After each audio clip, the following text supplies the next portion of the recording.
Hi, I am Jessica from Botanicals by Jessica in Ridgefield, and today I thought I would show you another florist tip that includes a small, very inexpensive accessory that I like to use. It's actually a clear hairband, like an elastic for your hair. Super small, very clear, and I love to use these multiple different ways. So I thought I would show you two different ways in which I use them. One is more universal, I think, and the other is a little bit more complex. So, one of the ways that I think everyone can use the clear elastic bands is with a simple flower like a tulip and using all of the same flower. Just use it so that you can quickly design something at home and not fiddle around too much. No one will be the wiser. So I wanted to show with this is probably 10 or 12 Dutch tulips I have here. And I love to take tulips home, especially this time of year, to bring a little bit of the outdoors in, add some color to my home. And we're running a great sale, a promo sale now through Mother's Day for $2 a tulip. So it's a great time to do it. But anyways, so I'm taking about 10 to 12 tulips. This is one of my favorite colors. It's like I don't know, a berry color. Maybe some might call that magenta. I don't know. It's questionable. But tulips are finicky because they go in all different directions and you can't really control that. That's part of their appeal. However, sometimes, depending on the vessel you want to use, it might be nice to keep them a little bit more restrained. So this is one of the examples where I use the clear elastic band and wrap around just the base of the tulips. You don't have to wrap it twice. You can literally just go up once and then you could probably even out the bottom a bit and then into your favorite vase and be gone and go run your errands and do your thing because this is done. So now this is another example of using the clear elastic band, but this one's, a little bit, more intricate. This is an arrangement that we sell on the website, Botanicals by Jessica. We will also be selling it for Valentine's, but it is one we do throughout the year. It's done with 24 roses, and it's best to pick a rose with double petals, a large bloom, something that, the larger the bloom, the less roses you have to use to create this, which you'll see if there's less stems in your hand, it'll make it a lot easier. So this rose is called Candlelight. I don't know if anybody is also a fan, but I am a huge fan of this rose. As it opens up, it gets a little bit more yellow, just like the light from a candle. And I take off all of the leaves, everything off. This is a bit more of a modern arrangement when it comes to roses. And I'm just stacking them in my hand. And this vase is a moon crescent shape. So the goal is for what I'm trying to design here in my hand to also have that shape.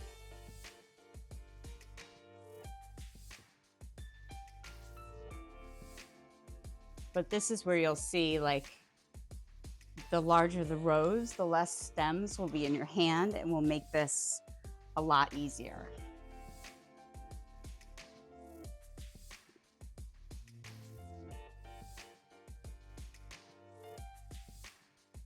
And this is not your average rose that you think of when you think of Valentine's Day. However, I think at the end, you'll see how it looks. It's really beautiful. It's a different play on a rose. It doesn't have to be a red rose to be appealing, I think, on Valentine's Day. And I also think the week of Valentine's is a hard time to purchase red roses. We all do. But, they're very expensive and they've been harvested really far in advance. So it's kind of nice to be able to pick and choose a rose that's a little different than that to ensure the quality you get.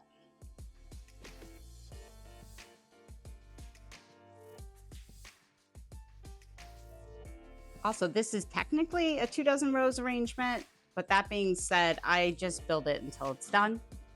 So you can kind of follow through with that as well. I think it works to your advantage to not necessarily have to use 2 dozen if you don't have to. But say you used a rose like a Freedom Red rose that is a more traditional looking rose, no double petals to it, you would have to use a lot more than 2 dozen probably to create this look. So now I've got my roses. They're somewhat crescent shaped. And then we're gonna do a solid cut, much shorter than you even think. This is about a 10-inch high vessel. So you're gonna go about like there. And you are gonna do a flat cut in this scenario, and you'll see why, but it'll look better in the vase for you. These roses have already been processed really well and have a lot of moisture to them as they are. You're gonna take your clear elastic, and then this is a little tricky because you've got so much in your hand, but you're just gonna delicately bring that down to the middle. I'm gonna lose that for a second. Just gonna carefully bring that down to the middle, and then take your elastic and just slowly get it around each stem without trying to actually break it. And again, you're not gonna wrap it around twice like you would an actual ponytail in your hair. You're just gonna get it up once. So that's like that. And that's the start of this arrangement. Now I have a couple more steps to it that I'll show you, but I just kind of wanted to give you an idea of why that's so helpful, because now you can kind of fiddle with the roses a bit because you have the elastic on there and kind of make sure your design looks really great. So I skipped one step just to show you the elastic process of this arrangement, but I also am going to use some lily grass to adorn underneath the waterline. So I'll show you that now. This involves every florist's best sidekick, the stapler. This is the one I use, it's an Ace brand. But you're gonna take your lily grass. You want it all to be facing the same kind of way. Go up a bit, don't start from the bottom, it'll be a bit too firm. And bring it in your hand and go around. The goal here is you're creating a loop. Just like that's pretty good. And hopefully if something pops out, you can kind of make it longer and put it back in. It's not really a big deal. And then, so you have everything bunched up at the bottom. And this is where you use your stapler.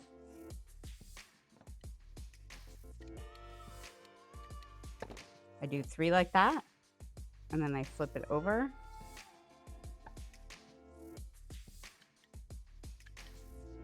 And do 3 like that. You're gonna hide this, so don't worry too much about how that looks right now. Okay. And then you're gonna trim right below your staples. And you could have had this like prepared, but I wanted to show you the steps as we go. But like, if you were doing this at home, you can make these in advance. Just I wouldn't do them too far in advance because they're not really in water. They could be, but you're gonna take your roses, and don't worry, we can kind of fiddle with these again some more. But this time, instead of dropping them in just to the water, you're actually going to put it through the lily grass, which is kind of one of those things. I advise people to do it not too fast, but not too slow.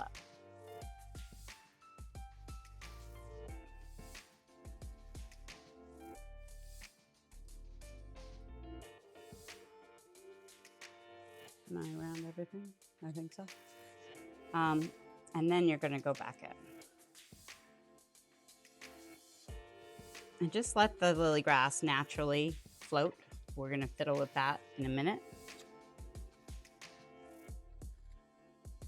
And I use just 2 regular fat wires from old orchid plants. And I use that to push the lily grass down to where you want it to kind of be. And then I leave it there. And then I add more pebbles. This is a messy process, this part. It's okay. It's really much easier to just allow it to be that way instead of trying to make it really organized and neat, because you'll probably drive yourself crazy trying to do it that way. But the goal is to get it past the staples, such as that. I don't move this yet. And I'll do the other side.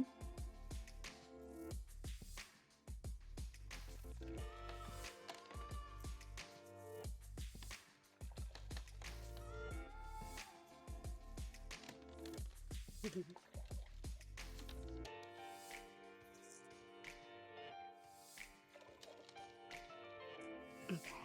and let's see how even we are. I think I might do a few more on this side, but the goal here is to get the rocks in without lifting the roses too much.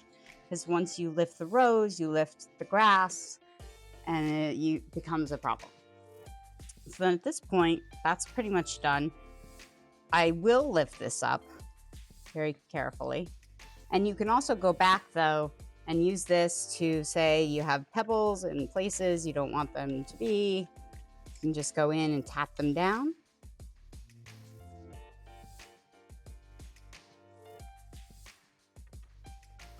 And then I will add the one element, the flower that actually makes this very romantic looking,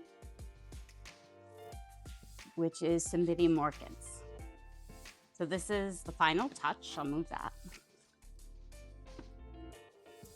to add a bit of that in.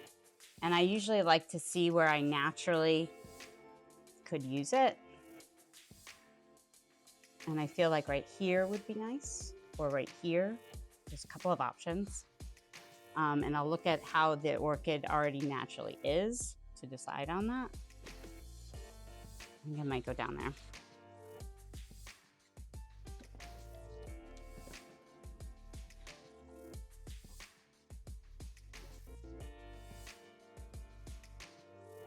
And the Cymbidium orchid is a nice touch because it lasts a really long time as well.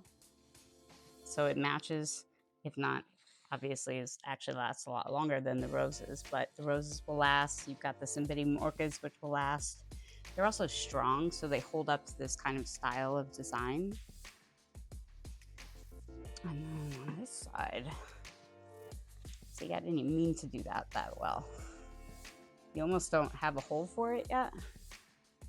So I might actually say that I would put one more up here.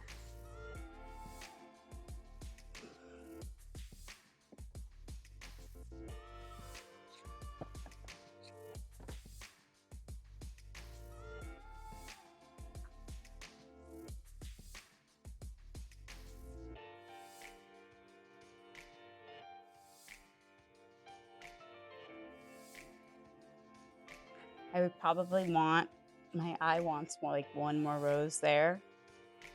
So you can always add that.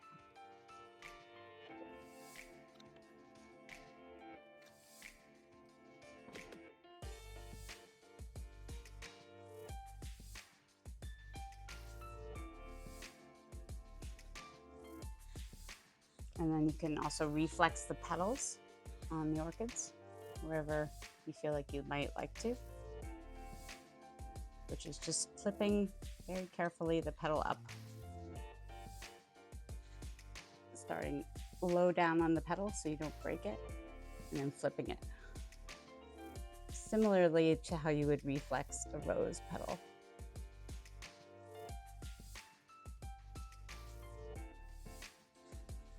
And then that's the other way in which I use a really simple 2-cent clear elastic band to help with designing. This is obviously, you know, more advanced, but just even in your everyday designing, it's nice to grab some flowers, throw them in a vase, and have them look, you know, really well put together. And it took you, you know, 3 seconds. This is also the exact same vase, but a smaller version. So it just shows another way to use something that's different.